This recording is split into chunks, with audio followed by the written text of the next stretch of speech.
ערב טוב לכם, חברי צומת חשמלאים היקרים, מה שלומכם? לצערי הרבה זמן לא עשיתי סרטון מהסוג הזה, אז אני שוב אציג את עצמי למי שלא מכיר.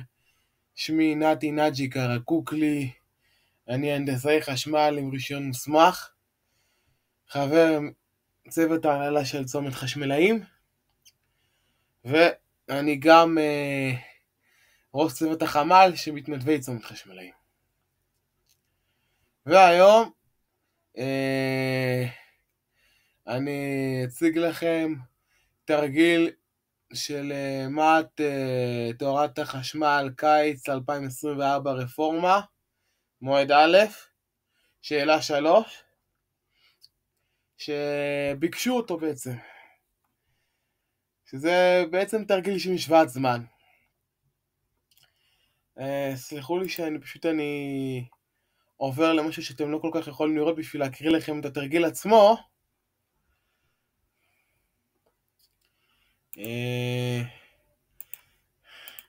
הנה כן. אז בעצם מה ביקשו? נתנו ביטוי של משוואת זמן, של אותו מקור מתח שמה. יש לנו שם מקור מתח, נגדים, סילים קבלים וכולי וכולי, ומעגל זה מעגל מעורב, אוקיי? מעגל AC. ושואלים אותנו בסעיף א', מהו המתח היעיל, האפקטיבי, שזה גם הרוט מין סקוואר, במילים יותר מפורטות, בין הנקודות A ו-B.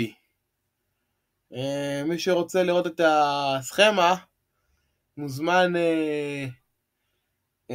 לחפש בכל מיני אתרים דוגמת מתי דוד את המבחן, או מה"ט וכולי וכולי.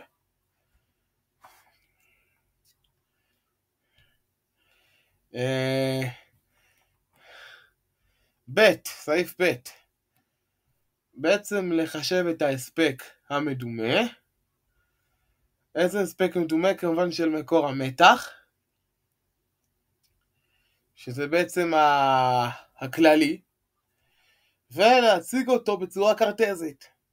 ובסעיף ג' מקדם ההספק.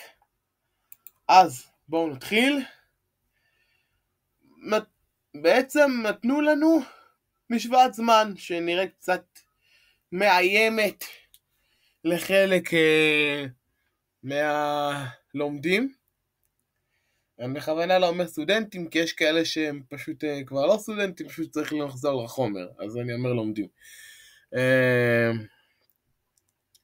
מה כתוב פה? V סור של T, במשוואת זמן רושמים בהודעות קטנות, בלי וקטור, שווה שורש 2 כפול 230 כפול סינוס, בסוגריים, 314T פלוס 120 מעלות, סגור סוגריים, וולט. תראו כמה זה פשוט. אפילו הקל עלינו, כי זאת האמפליטודה, אוקיי? 230 כפול שורש 2. זאת אומרת שהמתח האפקטיבי של המקור זה 230 וולט. הלאה.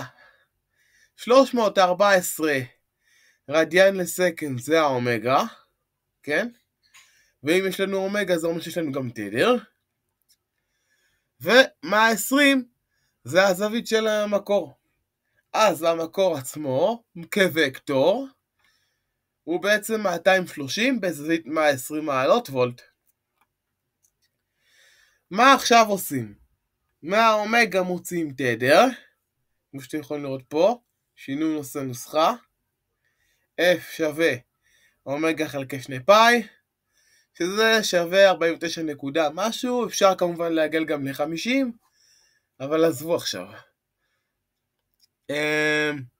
עכשיו אני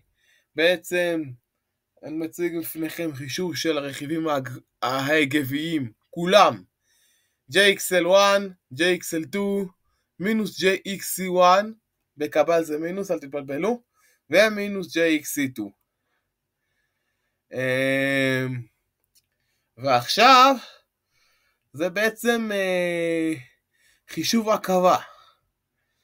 זאת לא העקבה השקולה הכללית, זאת רק העקבה השקולה שהיא בלי... שנייה, אני טיפה מדלג כן, בלי JXL1. ותכף אני אסביר לכם גם למה, אוקיי? אז בעצם יש לנו חישוב ענפים.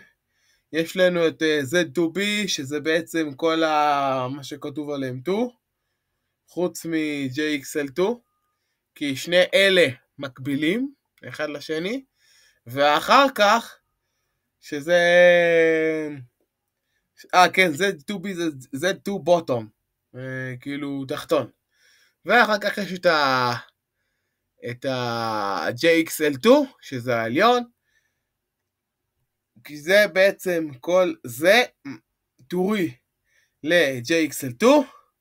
ממשיכים עם Z1, זה ענף נפרד, לא להתבלבל, זה ענף נפרד, ואז מקבילים את Z1 ל-Z2, יוצא Z right שזה 13.89 פלוס 10.14 J אום. ועכשיו שימו לב, אני עושה 3 מחלקי מתח.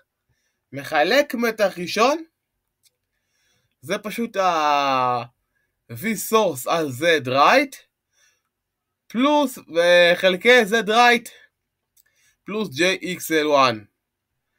אז מה שאמרתי לכם שנחשב אותו בהמשך.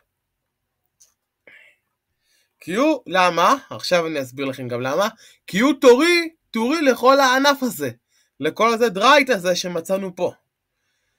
אז מצאנו ש-UZ right זה שווה, אנחנו עדיין לא אומרים לפולרי, מינוס 19.638 פלוס 147.327 J וולט. שימו לב זה וולט, זה לא אום. ומחלק מתח שני על אותו האופן עם UA, אוקיי? UA זה בעצם המתח על מינוס JXC1. אז עושים מחלק מתח איתו ועם R1. מצאנו שהתוצאה היא 60.746 פלוס 96.97 J וולט, ואגב, אתם מוזמנים לבדוק במחשבון, כי אין כמו תרגול, אוקיי? ומחלק מתח שלישי, זה, כן, המחלק מתח שני זה הנקודה A, בגלל זה נקרא UA, ומחלק מתח שלישי, המתח בנקודה B, שזה בעצם המתח על ה-Z2B הזה.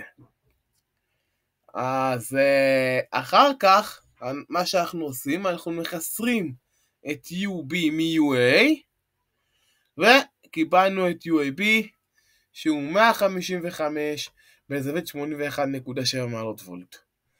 סעיף ב' זה פשוט להוסיף את JXL1 לעקבה, ובעצם אני מחשב פה את ההספק המדומה. איך אני עושה אותו? פה בחרתי כאילו יש עוד נוסחה, אבל פה בחרתי בנוסחה של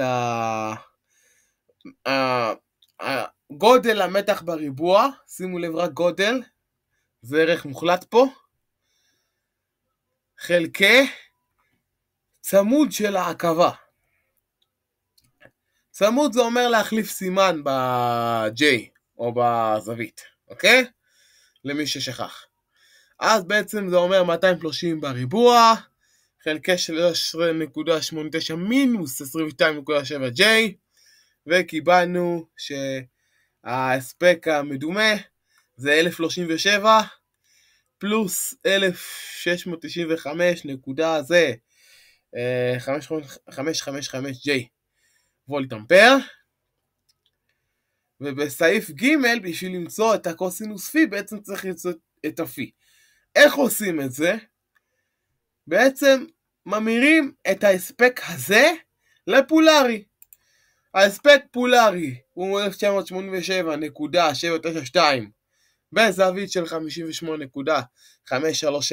מעלות וולט אמפר, ובעצם אנחנו צריכים את הקוסינוס של הזווית הזאת, והקוסינוס של הזווית הזאת זה המספר הזה 0.522, ופה סיימנו את הסרטון. להתראות בסרטון הבא.